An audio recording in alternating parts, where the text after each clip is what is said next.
오늘은 유다의 세 번째 왕 아사에 대해서 말씀을 나누겠습니다. 남자는 세상을 지배하지만 여자가 그 남자를 지배한다. 그런 말이 있죠. 남자가 절대적인 역할을 하는 것 같아도 여자의 영향력에서 벗어날 수 없다. 그런 의미입니다. 이 아라비안 나이트는 아랍의 대표적인 전통 문학인데 우리나라에서는 천일야화라고 번역을 했습니다. 여기서 천일은 숫자 1000이 아니라 숫자 1001, 1001을 의미합니다. 1001일 동안 밤마다 들려준 이야기라는 의미인데 이 이야기가 태어난 배경이 아주 흥미롭습니다. 페르시아 제국이 가장 왕성했을 때 중국에서부터 인도까지 이르는 광대한 땅을 통치하던 때에 이 샤르아르 왕이라는 이 사람에 관한 이야기가 배경이 되고 있습니다. 왕은 자신의 동생 아내가 바람을 피운다는 사실을 알고서 큰 충격을 받았습니다. 그런데 알고 봤더니 자신의 아내는 동생의 아내보다도 훨씬 더 노골적이고 문란하게 바람을 피우고 있었습니다. 큰 실망과 충격을 받은 왕은 자신의 아내를 처형하게 됩니다. 왕은 큰 슬픔에 빠지게 되었고 더 이상 여자를 믿을 수 없었습니다. 모든 여자들은 다 똑같을 것이다, 그렇게 생각을 했던 겁니다. 이후에 왕은 여러 처녀들과 결혼을 하게 됩니다. 그런데 혼인을 마친 다음 날이 되면 아내로 맞이했던 그 처녀들을 다 처형시켰습니다. 행여 이 여자가 또다시 바람을 피워서 나를 모욕하지 않을까, 나에게 불명예를 주지 않을까, 그것을 사전에 방지하고자 그 처녀들을 다 죽인 겁니다. 왕이 아내로 맞이한 처녀들은 살해된다라는 소문이 금방 퍼지게 되었고 이제 딸을 가진 부모들은 두려움에 떨게 되었습니다. 누가 자신의 귀하고 고운 딸을 이제 왕비로 내어줄 수 있겠습니까? 아무도 딸을 왕비로 내어주려고 하지 않았습니다. 왕에게 신부를 바치던 신하는 이제 큰 고민과 근심에 빠지게 됩니다. 더 이상 신부감을 찾을 수가 없게 되었습니다. 아버지의 고민을 알게 된 딸이 자신이 왕의 다음 신부가 되겠습니다, 아버지에게 요청을 하게 되죠. 아버지는 굳고 반대했지만 딸이 집요하게 끈질기게 요청했기 때문에 마지못해 승낙을 하게 됩니다. 딸은 결혼한 첫날 밤에 왕에게 아주 재미있는 이야기를 들려주게 됩니다. 그런데 새벽이 지나도록 그 이야기가 끝이 나지 않았습니다. 한국 드라마처럼 이 결정적인 장면에 딱 이르자 다음 이야기는 다음 기회에 해드리겠습니다, 이렇게 끝을 맺어버렸습니다. 이 이야기의 결론을 말해주지 않게 된 거지요. 이야기의 결말이 너무나 궁금해진 왕은 그 이야기의 끝을 듣기 위해서 그녀의 처형을 연기할 수밖에 없었습니다. 다음 날 밤에 그녀가 이어서 또 이야기를 하고 끝냅니다. 그리고는 또다시 이야기를 새롭게 시작을 했습니다. 그러다가 또 새벽이 되면 어김없이 그 결정적인 장면에서 다음 이야기는 다음 기회에 해드리겠습니다, 이렇게 끝을 맺어버렸습니다. 왕은 또다시 이야기를 듣기 위하여 그녀의 처형을 또 연기하게 됩니다. 이것이 1001일 동안 밤마다 계속 반복이 되었습니다. 그래서 1001일 동안 밤마다 했던 이야기라고 해서 천일야화라는 이름이 붙여진 겁니다. 1001일 동안 이런저런 이야기를 듣던 중에 왕은 내가 잘못했구나, 내가 오해했구나, 이와 같은 사실을 깨닫고 뉘우치게 되었습니다. 그리고 자신에게 이야기를 들려준 이 지혜로운 여인을 이제 자신의 왕비로 맞아들였고 이제는 새 사람이 되어서 선행을 베푸는 왕이 되었다고 합니다. 남자가 세상을 지배하는 것 같지만 여자가 그 남자를 지배한다는 말이 딱 들어맞는 경우라고 할 수 있겠습니다. 그런데 이 여자가 이 선한 영향력을 행사할 수도 있지만 반대로 악한 영향력을 행사할 수도 있습니다. 지난주에 말씀드렸던 솔로몬의 아내 이 나아마가 그와 같은 경우였습니다. 솔로몬은 왕이 되기 전에 젊은 날 암몬 여인 나아마의 그 아름다운 외모에 이끌려서 그녀를 아내로 맞이하게 됩니다. 그녀는 밀곰이라는 우상을 숭배하던 암몬 여인이었습니다. 암몬 여인과는 결혼이 금지되어 있었지만 솔로몬은 율법을 어기고 암몬 여인 나아마를 아내로 맞이하게 됩니다. 암몬 여인 나아마는 결국 솔로몬을 변질시키게 됩니다. 솔로몬은 나아마에게 이끌려서 하나님을 떠났고 우상 숭배에 빠지게 됩니다. 나아마는 남편을 멸망의 길로 이끌었던 것도 부족했던지 아들 르호보암까지도 멸망의 길로 이끌었습니다. 르호보암은 어머니 나아마에게 영향을 받아 악행을 저질렀습니다. 높은 산과 또 언덕마다 이 산당을 지어놓고 바알과 아세라를 위한 우상을 세우고 섬기게 되었습니다. 그러자 이스라엘 온 땅에 남색하는 자들이 등장하게 됩니다. 남색하는 자들은 바로 이 아세라 여신을 섬기는 신전에 소속된 남자 사제들을 말하는 거지요. 이들로 인하여 결국 동성애 또 혼음과 같은 난잡한 일들이 일어나게 되었습니다. 하나님은 르호보암에게 진노를 하셨고 애굽의 왕을 보내셔서 징계하셨습니다. 애굽의 왕은 견고한 이스라엘의 성읍들을 차례로 점령한 후에 예루살렘까지 정복하게 되었습니다. 성읍에 모아둔 양식, 기름, 포도주를 모두 다 약탈해 갔고 솔로몬이 만들어 놓은 금 방패마저 다 빼앗아가 버렸습니다. 르호보암은 어쩔 수 없이 놋방패를 만들어 사용해야만 했습니다. 솔로몬이 만들었던 금방패는 나라의 위엄과 영광을 보여주는 의존용 방패였습니다.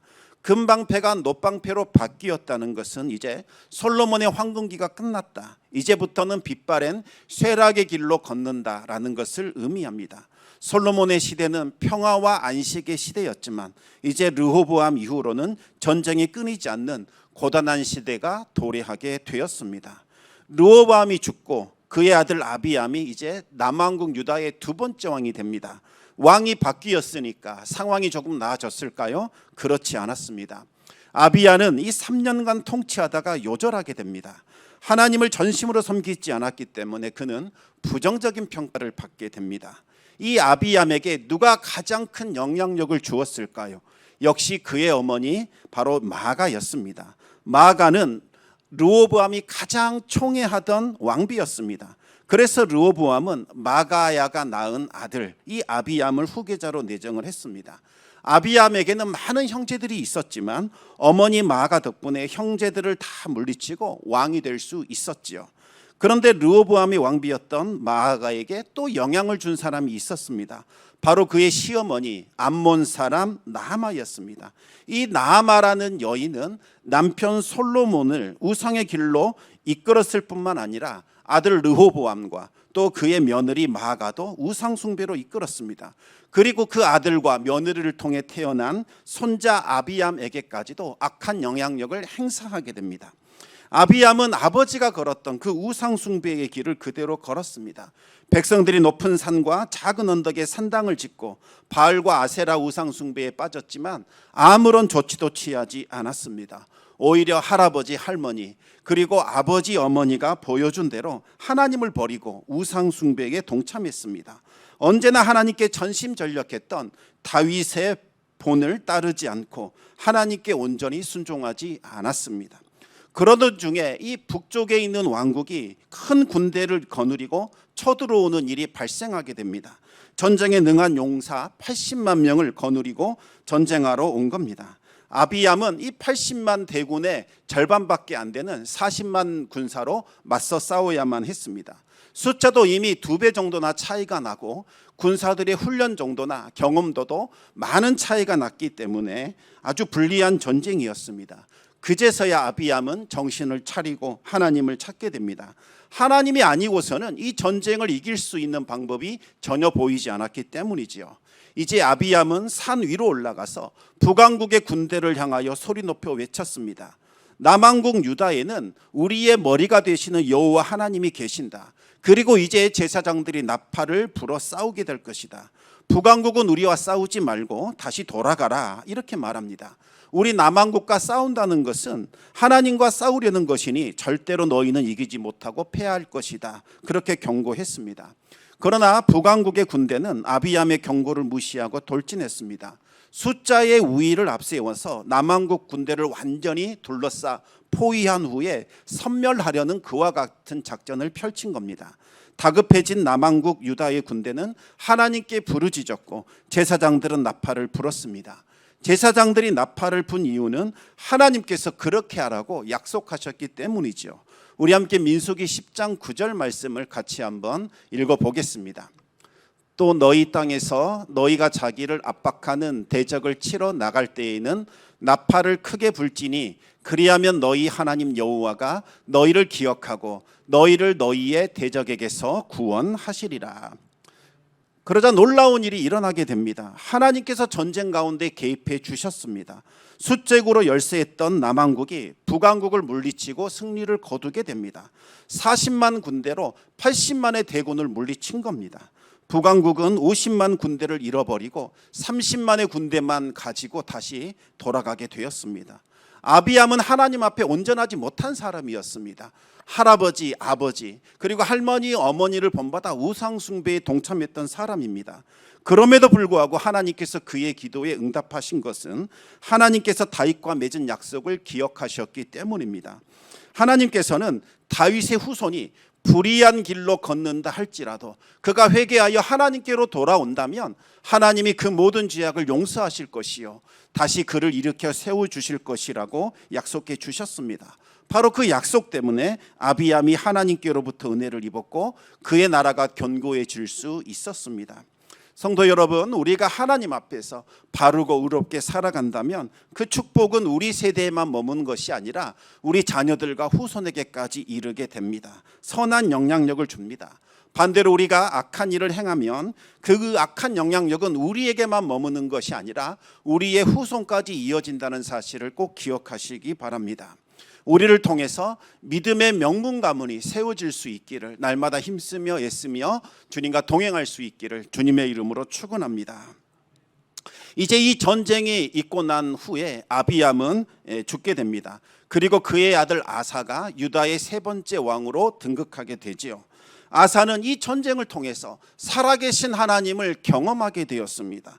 할아버지, 할머니, 아버지, 어머니가 그토록 우상 숭배에 열을 냈지만 결국 전쟁 앞에서는 무용심을 헛된 것임을 깨달아 알게 된 겁니다. 여태껏 섬겨왔던 그 우상은 돌이나 나무에 불과했던 겁니다.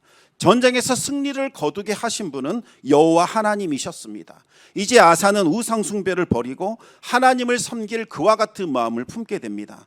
그러나 막상 하나님을 섬기려고 하니 마음이 좀 두려워졌습니다. 이미 백성들이 우상 숭배에 깊이 빠져 있는데 우상을 버리고 하나님께로 돌아와라 그렇게 말했을 때에 백성들이 행여 반란을 일으키지 않을까, 백성들이 이에 대하여 분노하지 않을까, 그와 같은 두려움이 있었던 겁니다. 아사는 어떻게 해야 할지 고민하게 됩니다. 바로 그때 아사에게 큰 영향을 준 사람이 나타나게 됩니다. 바로 선지자 아사랴였습니다. 우리 역대하 15장 1절과 2절 말씀을 같이 한번 읽어보겠습니다.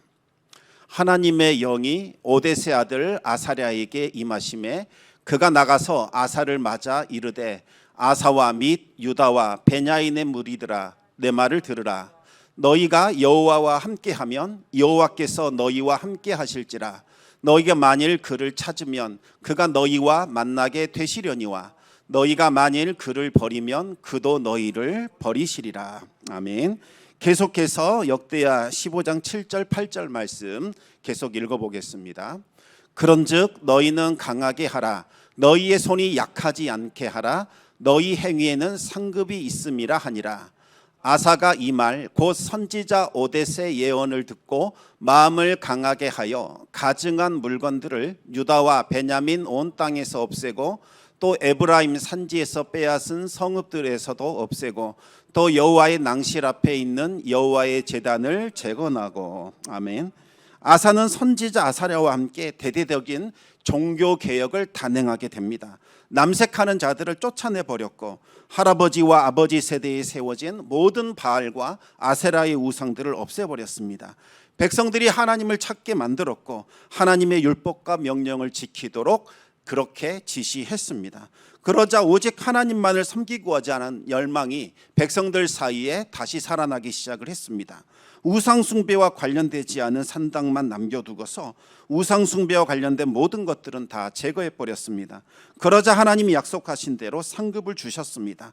남왕국이 하나님 앞에서 평안을 누리게 되었던 겁니다. 그런데 이 일이 있고 난 얼마 후에 구스 사람 세라가 군사 100만 명과 병거 300대를 거느리고 이 남왕국을 쳐들어오는 일이 일어나게 됩니다. 구스는 지금으로 치면 에티오피아에 해당이 됩니다. 또 병거는 오늘날 전차라고 할 수 있습니다. 이에 반해 아사의 군대는 큰 방패와 창을 잡는 병사가 30만 명이었고 작은 방패를 들고 활을 쏘는 자가 28만 명이었습니다. 숫자도 적었을 뿐만 아니라 상대방은 탱크를 몰고 내려오는데 지금 상대방을 막아서는 아군들은 총이나 칼을 들고 맞서 싸우는 그와 같은 형국이었던 겁니다. 이 전쟁은 도저히 이길 수 없는 불가능한 이 전쟁이었습니다. 아사는 아버지 시대에 있었던 북왕국과의 전쟁을 떠올렸습니다. 아사는 온 힘을 다하여 하나님께 기도하게 됩니다. 이때 아사가 올려드렸던 기도는 우리의 마음을 뜨겁게 만듭니다. 역대하 14장 11절 말씀을 우리 같이 한번 읽어보겠습니다. 아사가 그의 하나님 여호와께 부르짖어 이르되 여호와여, 힘이 강한 자와 약한 자 사이에는 주밖에 도와줄 이가 없사오니 우리 하나님 여호와여, 우리를 도우소서. 우리가 주를 의지하오며 주의 이름을 의탁하옵고 이 많은 무리를 치러 왔나이다. 여호와여, 주는 우리 하나님이시오니 원하건대 사람이 주를 이기지 못하게 하옵소서 하였더니. 아멘. 하나님, 우리를 치러 온 대적들은 너무나 크고 강합니다. 하지만 우리들은 너무나 작고 미약합니다. 하나님, 누가 이토록 작고 미약한 우리를 도울 수 있단 말입니까? 그 누구도 우리를 도와줄 사람이 없습니다. 오직 하나님 한 분만이 우리를 도우실 수 있습니다. 우리가 주님만 의지하고 주님의 이름만 붙들고 나옵니다. 대적들과 이제 맞서 싸우겠습니다. 우리를 도우소서. 사람이 하나님을 이기지 못하게 하옵소서. 이와 같은 기도를 드리고 대적을 향하여 나아갔습니다. 어떻게 되었을까요? 하나님께서 사나운 맹수처럼 적진으로 뛰어드셨고 아사를 위하여 싸워주셨습니다. 하나님께서 구스의 군대에 두려운 마음을 집어넣으셨습니다. 구체적으로 어떤 일이 일어난지는 알 수 없지만 구스의 군대는 제대로 싸워보지도 못한 채 주랭랑을 쳐버렸습니다. 그러자 아사의 군대가 그들을 끝까지 추격하게 되었고 구스의 군대는 한 사람도 살아남지 못했습니다. 아사의 군대는 많은 재물을 가지고 돌아올 수 있었습니다.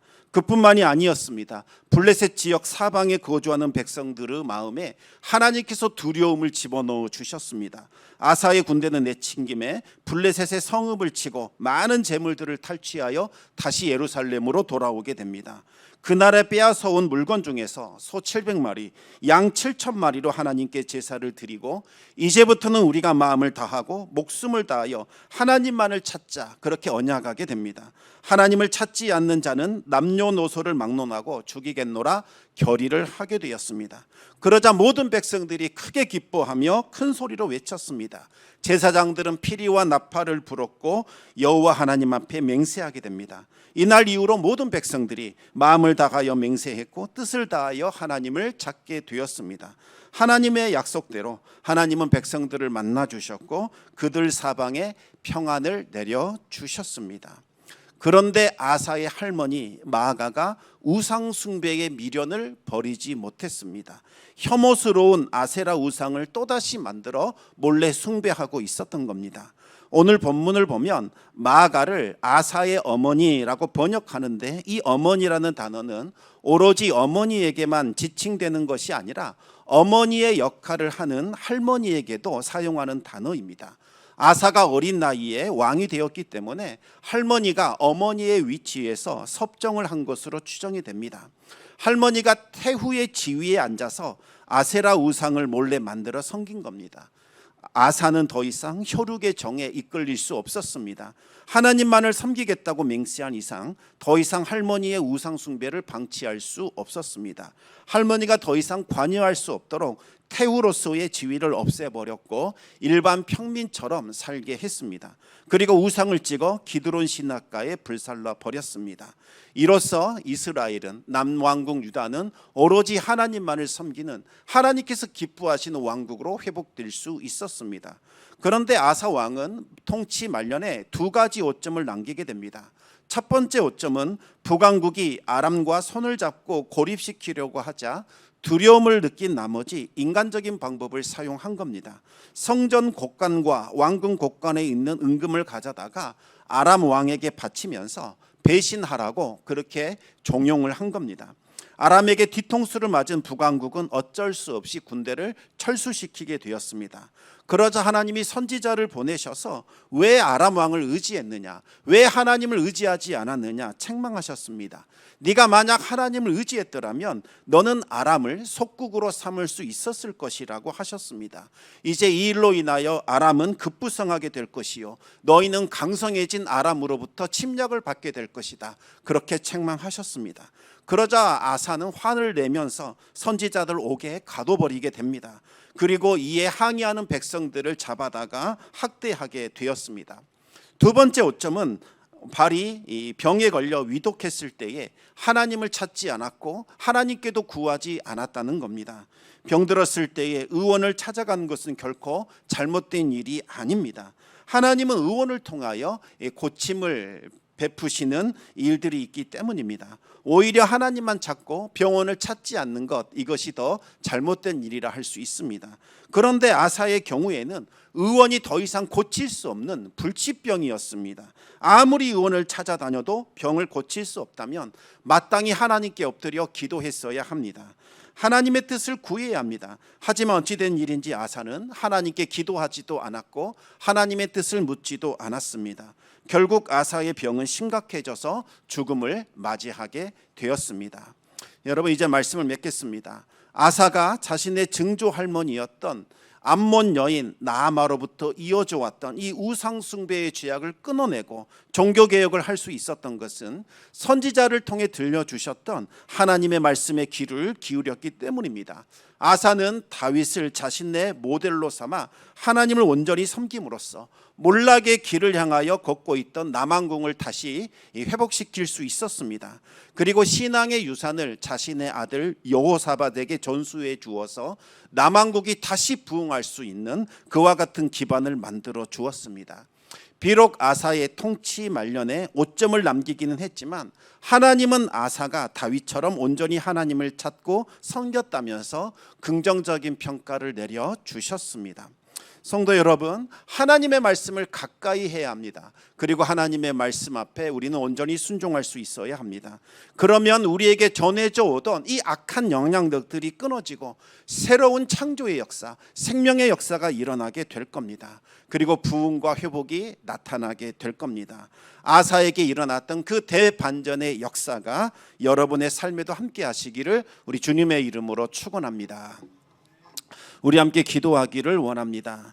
정말 사람의 영향력, 한 사람의 선한 영향력은 그 사람과 자손 후대에까지 큰 좋은 영향을 주지만 한 사람의 나쁜 영향력은 그뿐만 아니라 그의 가정과 후손들 전체에도 영향을 미칠 수밖에 없습니다. 그것을 보여주는 사건이 바로 이 르호보암의 자녀들에게 일어났지요. 그러나 아사는 온전히 하나님께 마음을 돌렸고 그가 회개하고 철저히 하나님을 믿고 의지했을 때에 그 모든 악한 영향력, 가게에 흘러내리던 좋지 않은 것들이 다 끊어졌고 그로부터 새로운 회복의 역사, 반전의 역사가 일어나게 된 것을 보게 됩니다. 하나님 우리를 복의 근원이 되게 하여 주시고 이제부터는 우리의 가문과 우리 후손들에게 하나님의 위대한 역사, 좋은 역사, 생명의 역사, 살리는 역사가 나타날 수 있도록 이 은혜 베풀어 주시옵소서. 바로 그 기점에 우리가 서 있기를 원합니다. 우리를 통하여 하나님의 은혜가 흘러넘치게 하여 주시고 하나님의 새로운 일이 나타날 수 있도록 은혜 베풀어 주시옵소서. 우리 같이 기도하며 주님 앞에 나아가겠습니다.